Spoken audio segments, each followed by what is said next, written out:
স্বাভাবিক ছন্দে ফিরতে চলেছে কলকাতার জনপ্রিয় শপিং মল। আগস্টের শুরুতেই অর্থাৎ চলতি মাসেই খুলতে চলেছে অ্যাক্রোপলিস মল। ৩রা আগস্ট থেকে অ্যাক্রোপলিস মলের খুলছে অধিকাংশ দোকান। ১৪ই জুন কসবার অ্যাক্রোপলিস মলে আগুন লাগার ঘটনা ঘটে। আপনাদের মনে থাকবে ২৫শে জুন দমকল শপিং মলে বিদ্যুৎ সংযোগের অনুমতি দেয়।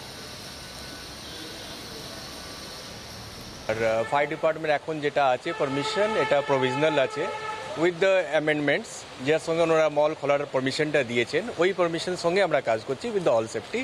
অ্যান্ড আফটার দ্যাট ওনারা আবার আসবেন, দেখবেন, আর আমাদের পারমিশনটা যেটা আছে তাকে পার্মানেন্ট, যেটা নর্মাল ফায়ার এনওসি হয় সেটা কনভার্ট করে দেবেন। ৩ তারিখে মলটা কটার সময় খুলবে?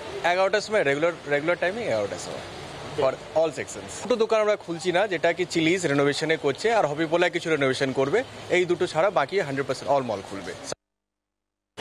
অগ্নিকাণ্ডের পর ৪৯ দিন বন্ধ, ৪৯ দিন পর অবশেষে আগামী ৩রা আগস্ট আবার খুলে যাচ্ছে অ্যাক্রোপলিস মল।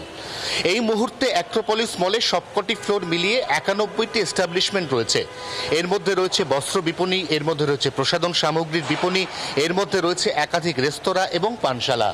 এর মধ্যে ২টি রেস্তোরাঁ, একটি বুক স্টোর বাদ দিয়ে বাদবাকি ৯১টির মধ্যে সব মিলিয়ে ৮৯টি এস্টাবলিশমেন্ট ওই ৩ তারিখেই সকাল ১১টায় খুলে যাচ্ছে। এই মুহূর্তে মল খোলার জোর কদমে প্রস্তুতি চলছে। আমরা দেখতে পাচ্ছি মল পরিষ্কার করা হচ্ছে। দীর্ঘদিন এখানে সাধারণ মানুষের পা পড়েনি, তাই মলকে আগের মতোই ঝকঝকে তকতকে অবস্থায় আম জনতার সামনে তুলে ধরতে চান অ্যাক্রোপলিস মল কর্তৃপক্ষ। মলের যে অফিস পোর্শন তা খুলে গেছিল আগেই, এবার মলের যে বিনোদন সেকশন বা শাখা তাও খুলতে চলেছে।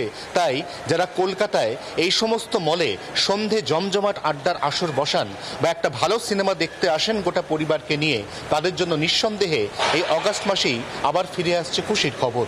জি ২৪ ঘন্টার জন্য ক্যামেরায় তরুণের সঙ্গে অয়ন, কলকাতা।